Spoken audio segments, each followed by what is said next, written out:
ګرانو کتونکو آفتاب احمد خان شیرپو چې د وخت کې موجود دی سو خبرې به ورسره کوو. شیرپو خان ډېره زیاته مننه، یقینا کوم معادله چې راغلی په دې باندې خبره کوو چې دا کومه لانګ مارچ چې دی او یا کومه دا حادثه مخې ته راغله او د هغې نه پس په پنجاب کې تر دې وخته پورې اف آی آر نه درج کېږي او بیا چې کوم دی نو په وفاق باندې ټوله روړه بوړه ورچي. نو په دې خله به څه وایي؟ یاره مونږ ډېر افسوس دی په دې خبره باندې چې دا کوم واقعه وشوه او زما په خیال پاکستان کې هر یو سړي د دې مذمت کړی دی چې په سیاست کې داسې دا چې کوم دا خون خرابه کېږي یا داسې ډزې کېږي یا هغه کېږي دا دې سره مونږ بالکل متفق نه یو. خو بیا د هغې نه پس چې کوم طریقې سره دا ټول هغه وشو، ستاسو خبره چې اف آی آر اوسه پورې نه شوې، دا صوبې کې لا اینډ آرډر خو د صوبې ذمهواري ده او هلته د دوی حکومت دی. پرېزلی چې دی د دوی هغه نماینده دی هلته، هوم منسټر ورسره ولاړو او د هغې باوجود هم دوی چې کوم اوس هغه جوړه کړي یو سازش جوړ کړو او وایي چې دې کې فلانې او فلانې او د فوج او افسر هم پکې یاد کړو. نو اوس دې حالاتو کې د دې هغه به څه نتیجه روزي؟ کوئی نتیجه غواړی نه بیا خو په کار دی چې صحیح مانو کې پولیس کار کوي، بیا کوئی نتیجه نه غواړی نه بیا خو دا دې طریقې سره وي. او چې دته دی وایي چې ما ته مخکې نه پته وه چې زما خلاف هغه واقعات کېږي او زه به قتل کېږم او ما باندې به ډزې کېږي او دې خاص کر وزیر آباد کې د ویلو. نو بیا دا خو د پولیس کار و چې دا غځای پولیس چې هغوی پوره حفاظتي اقدامات کړي وي هغه نو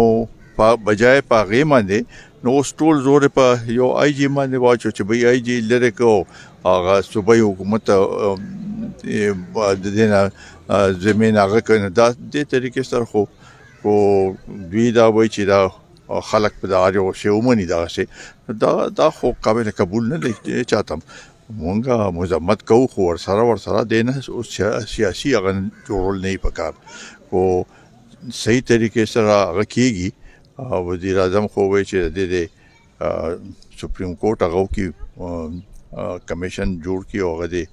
د ټول تحقیق وکړي. نو بالکل صحیح ده. شیرپو خان په تاسو ډېرې حادثې راغلې خو تاسو کارکون له د پرامن اوسېدو چې کوم دی میسج ورکړه په داسې حالاتو کې چې بختربند ګاډي ټینکونه روډونه بندول یا بېنظیر بټو چې کومه ده په دې ملک یو شهادت وشو او هغه ټیم کې چې زرداري صاحب کوم میسج ورکړه، نو په دې ټیم کې د لیډرشپ چې کوم کردار دی نو هغې ته په کوم نظر ګورئ؟ ما په خیال دوی خو هغه څه ته چې وایي چې فیس سیوینګ دی نه یو هغه جوړ کړه چې یاره هسې هم هغه سره خلک نو او اوس هر ځای کې زه خو دا هم د دوو صوبو کې د دوو صوبو د پنجاب او د خیبر پختونخوا پولیس او ایڈمنسټریشن خلک هغه کوي او لارې پې بندوي. نو دا خو څه طریقه نه دی چې زه پوره من هغه کومه، نو پوره من هغې کې یا قانوني هغې کې خو لارې بندول نشته که نه. خو دلته دا روزانه چې لارې بندېږي او پولیس ورسره مدد کوي په دې کې، نو په کار دا دی چې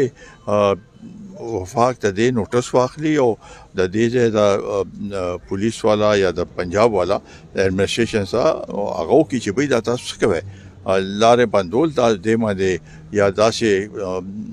هغه کول چې په هغې کې د خلکو جان او مال ته حفاظت نشي کولی. نو دا خو بیا د پولیس صحیح کارکردګي نه ده په دغه لحاظ سره. آرمي یو اخرنۍ پوښتنه کوم، آرمي یو اداره ده، نن هغه کومه متنازع یا کومې چغې سورې ورپسې وهلې کېږي یا کومه انډیا چینل چې کوم بکواسیات کوي، نو په دې ټول نو اوس د دې حالاتو مطابق زما په خیال دا چې کوم صورتحال جوړ دی په دې کې زه وایم چې فوج په داسې هغې کې ملوث کول زما په خیال دا صحیح نه ده او په دې ټول هغه په کار دی چې دا سوچ وکړي او صرف چې فوج زمونږ په دې هغې کې داسې لاندې لاړ او په دې باندې داسې الزامات ولګېدل نه د ملک دفاع بس وکړي. نو په دې لحاظ سره دا سلسله چې ده دا بندول پکار دی او په دې کې نقصان چې دی امورته دی. ډیره زیاته مننه جی. ګران اوریدونکو، آفتاب احمد خان شیرپو، قومي وطن پارټۍ مرکزي چیرمن، یقینا زموږ په دې سیمه کې چې څونه غم ښادی وي نو په هغې کې د هغوی شرکت چې کوم دی هغه خپل یقیني کړي وي، او دا د مامزه یونین اف جرنلست د صدر فیض محمد د خورۍ چې کوم واده دی نو هغه واده کې ازرائیل راغلی او موږ ورسره څو خبرې اترې وکړې. ډېره